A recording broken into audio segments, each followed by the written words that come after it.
To want. To get. To have. To own. To hold. To say, this is mine.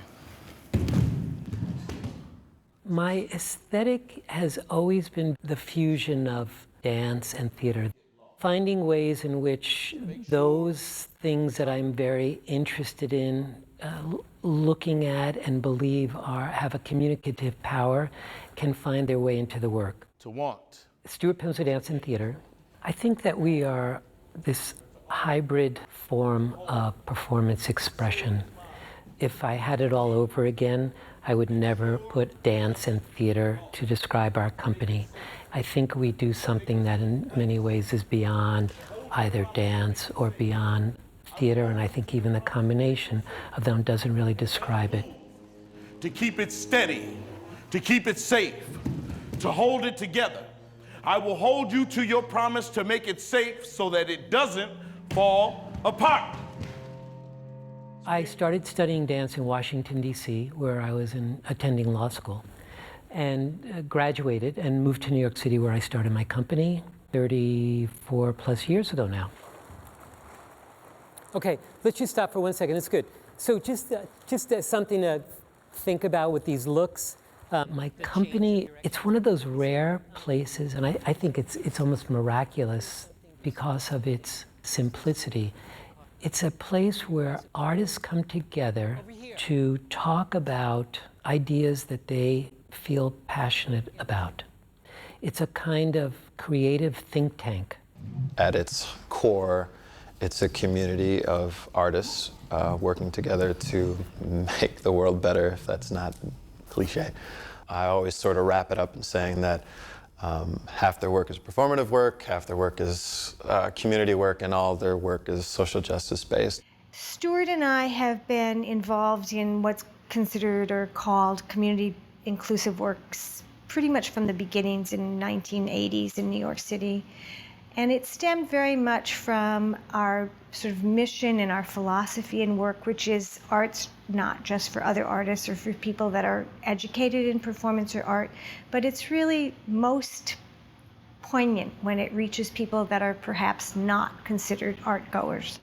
We have tried to create programs that invite individuals from different populations to express themselves through our particular creative process. I'm going to show you the pathway of the tornado. Temporary Shelter is our most recent community connection program. It began after a tornado came through North Minneapolis in 2011. I wanted to create a project that would be one of remembrance, and so I created a storytelling project. We spend a lot of time listening. Do you want that house, the other yeah, Keith but Redmond maybe building? do this I'm first. Virtucio. I'm a Twin Cities photographer. The basic session would be, I would set up, we'd have a couple of audio recorders, I'd have a little camera, and he would just kind of set up the story for them. Say, tell us, what was it like on May 22nd, 2011? What did you experience? And we would try to get out of the person's way and let them just kind of say their story. As we were walking past, we can just hear like a train or something coming. I would get some photographs of the session and then do a portrait of them after the session in whatever space we did the interview in. We're trying to sort of provide a snapshot of how the community was impacted, how the community responded, how the community has recovered to date.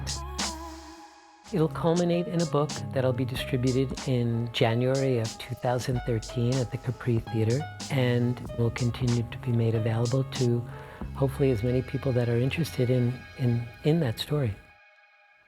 To want, to get, to have, to own, to hold, to say it is mine, to keep it, to make sure it doesn't get lost, to make it safe. Ways to Behold was created in 2008. It was the end of the George Bush years, and it invites audiences to think about what it is that they employ in their daily lives to make them comfortable, and when or if does all of this comfort become too much. It's fierce on a certain level, and I think that has a lot to do with Tayo, who, as a performer, is incredibly talented, but just his gestalt throughout the whole piece is so strong. Therefore, we get what we want to have, to hold, to own, and keep it from falling, to hold my head up, to hold our heads up with a roof over them. Tell me, can it hold all of that? I think it's a commentary on greed, frankly, specifically in our culture. You know, in some ways it is a work of protest, but it's, I think, in some ways larger than that. Ways to Hold was awarded a Sage Award for choreography, and now, currently, we're preparing to go to Germany to perform as part of Tanz Mesa Festival in Dusseldorf. We just continue to receive requests for that work, so, you know, my hope is that it'll have a timelessness about it. Keep it safe so that we can keep it, so that we can say it is mine. Therefore, we get what we want to have, to hold, to win, to hold our heads up so that we don't lose our heads, please. It wasn't until I was in graduate school as a law student, not particularly happy with my career choice, that I decided that I needed a change, and I walked into a ballet class and started the study of dance. As an artist, I'm very interested in commenting on the world we live in. My frustration with the legal system in that it did not respond as quickly as I had wanted it to do, in some ways led me to being an artist where I felt like there was more of an immediacy when I created a work in response to something that I want to address as a citizen. And so my interest as a citizen that attracted me to law is the same as my interest as a citizen artist.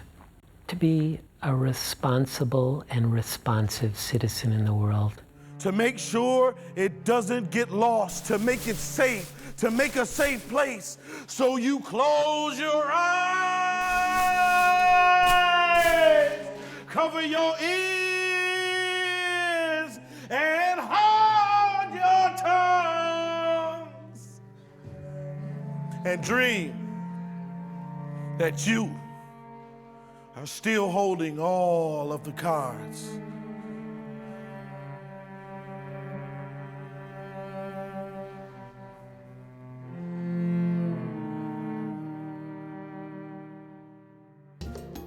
Minnesota Original is made possible by the State Arts and Cultural Heritage Fund and the citizens of Minnesota.